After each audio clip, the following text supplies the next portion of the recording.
Hello everyone, good morning. আশা করি তোমরা সবাই অনেক ভালো আছো, সুস্থ আছো। আমরাও কিন্তু অনেক ভালো আছি। আর আমার আরেকটা নতুন ব্লগে তোমাদের সবাইকে ওয়েলকাম জানাই। আই হোপ আজকের ভিডিওটা তোমাদের সবার ভালো লাগবে, তাই সবাইকে অনুরোধ করছি আমার পুরো ভিডিওটা দেখার। আর এখন বাজে সকাল 6টা। তো আজকে আমি সকাল 6টা থেকে আমি আমার ব্লগটা শুরু করলাম। আর এই কদিন একটু দেরিতেই ব্লগটা শুরু করছি, আর ঘুম থেকে উঠতেও দেরি হচ্ছে, কারণ তোমাদের আগেও বলেছি যে সোনামায়ের শরীরটা একটু খারাপ যাচ্ছে, তাই ঘুম থেকে উঠতে একটু দেরি হচ্ছে। কারণ রাত্রেবেলা একটু ঘুমোতে দেরি হয়ে যাচ্ছে, মানে ওর একটার পর একটা লেগেই আছে। এই অ্যালার্জি গেল, ঠান্ডা গেল, এখন আবার দাঁতের যন্ত্রণা, মানে রাতে ঠিক মতো ঘুমোতেই দিচ্ছে না। তো এই করে করে সকালবেলা ঘুম থেকে উঠতেও দেরি হয়ে যাচ্ছে।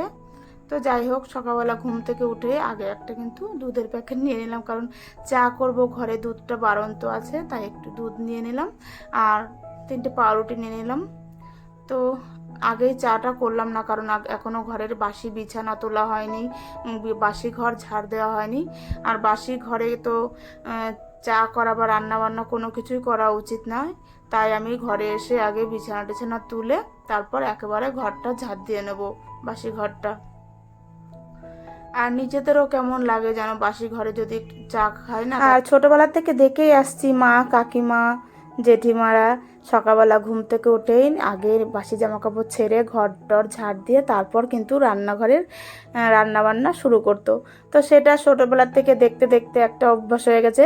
তো সেই পথে আমিও চলি, আমার শাশুড়ি মাকেও দেখতাম সেই একই করতো, তাই আমিও কিন্তু সেইভাবেই চলছি। ওনারা যেভাবে চলতো, যেই নিয়মগুলো মানতো, সেগুলো কিন্তু আমিও মানি। এতে কিন্তু সংসারের ভালোই হয়, কোনো ক্ষতি হয় না, আরও মা লক্ষ্মী এতে খুশিই হয়।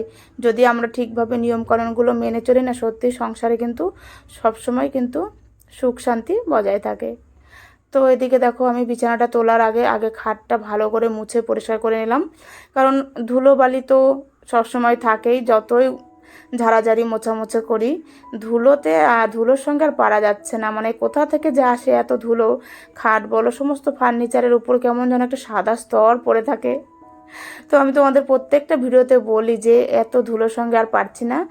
কোথা থেকে যে এত ধুলো আসে, মনে হয় যেন কত বছর মুছি না এই ফার্নিচারগুলো। তবু কিন্তু আমি 2 বেলায় ভালোভাবে মুছে পরিষ্কার করে নিই।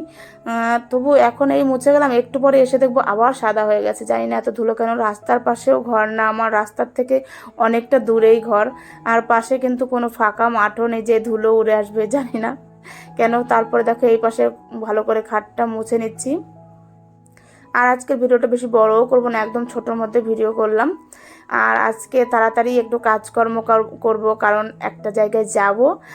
তোমাদের আগেই বলে দিই যে আজকে আমাদের এখানে মিঠুন চক্রবর্তী আসবে, তো তাকেই দেখতে যাব। তার জন্য একটু তাড়াতাড়ি কাজকর্ম করছি, কারণ 2টোর মধ্যে আসবে, তার আগেই যাব। সিনেমাতে তো অনেক দেখেছি, কিন্তু আজকে সামনের থেকে দেখব একটা, মানে আকর্ষণীয় আলাদা। তো তাড়াতাড়ি করে কাজকর্মগুলো সারি, তারপর সেটাও তোমাদের সঙ্গে শেয়ার করব। চলো, আমি যতদূর পারবো ততদূর শেয়ার করব। জানি না কতটা তুলতে পারবো ভিডিও, কারণ আমাদের এখানে যা কিছুই হোক প্রচণ্ড প্রচণ্ড ভিড় হয়। সেটা যেটা বলো, মানে ছোট ফাংশন হোক বা যা কিছুই হোক, আমাদের তাহিরপুরের লোকেরা একটু আনন্দ ফুর্তি করতে বেশি ভালোবাসে, সমস্ত অনুষ্ঠানে অংশগ্রহণ করতেও ভালোবাসে।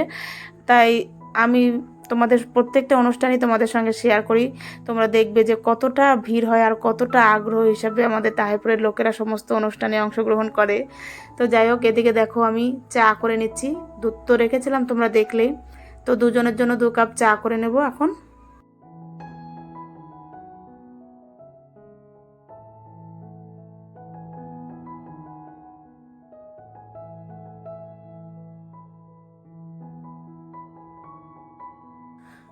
তো সকালবেলা দুধ চা খেতে খেতে এমন একটা অভ্যাস হয়ে গেছে না, এখন আর লিকার চায়ের প্রতি কোনো টানই নেই যেন।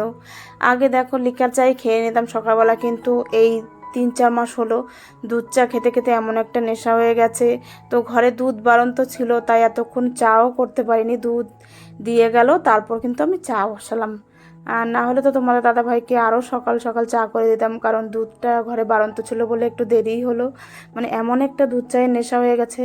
তো আমি কিন্তু বেশ আর আমি কিন্তু বিকেলবেলা চা খাওয়া এখন বন্ধই করে দিয়েছি, কারণ এতটা গরম না, গরমে চা খেতে একদম ভালো লাগে না। গরমে দেখবো একটু ঠান্ডা ঠান্ডা হলে ভালো লাগে, আর যত ঠান্ডা পড়বে তখন একটু চা ভালো লাগে।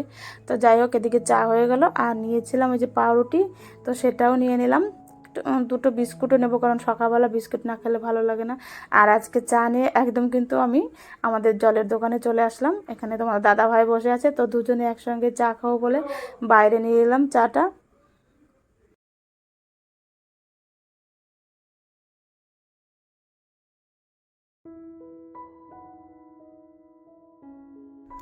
আর চাটা খেয়ে আবার আমি আমার কাজকর্ম শুরু করে দিলাম, একটু এনার্জি নিয়ে নিলাম চা খেয়ে। তো এদিকে দেখো, ঠাকুরের বাসনগুলো মাজা শুরু করে দিলাম সকালবেলায়, কারণ এই কাজগুলো যদি আমি রেখে দিই না, পরে আর অনেকটাই দেরি হয়ে যায়। তাই সকালবেলায় আমি আগেই ঠাকুরের বাসন মেজে নিয়ে নিলাম। আর তোমরা ভেবো না যে আমি বাসি জামাকাপড় পরেছি, মানে সকালবেলা কিন্তু গাটা ধুয়ে তারপর বাসি জামাকাপড় ছেড়ে নিয়েছি আমি, কারণ এতটাই গরম, বাথরুমে গেলেই কিন্তু গায়ে জল না দিলে ভালো লাগে না। তো স্নান তো পরে করবই, স্নান করে পুজো দেবো পরে, কিন্তু সকালবেলা আগে গাটা ধুয়ে তারপরে কিন্তু আমি বাসি জামাকাপড় ছেড়ে ঠাকুরের কাজকর্ম করলাম। আর এদিকে তারপর আমার গাছগুলো একটু ভালো করে জল পাল্টে তারপরে একটু গাছগুলো ভালো করে পরিষ্কার করে নিচ্ছি। আর গাছগুলো অনেকটাই বড় হয়ে গেছে আর অনেক শেকড়ও ছেড়েছে, তো এগুলো দেখতে কিন্তু ভালোই লাগে। সাদা বোতল হলে বেশি ভালো লাগতো, সাদা কাচের বোতলে, কিন্তু কাচের বোতল তো আমার কাছে নেই, তো এটার মধ্যেই আমি রেখেছি। আর আজকে রান্না করব সোয়াবিন। আজকে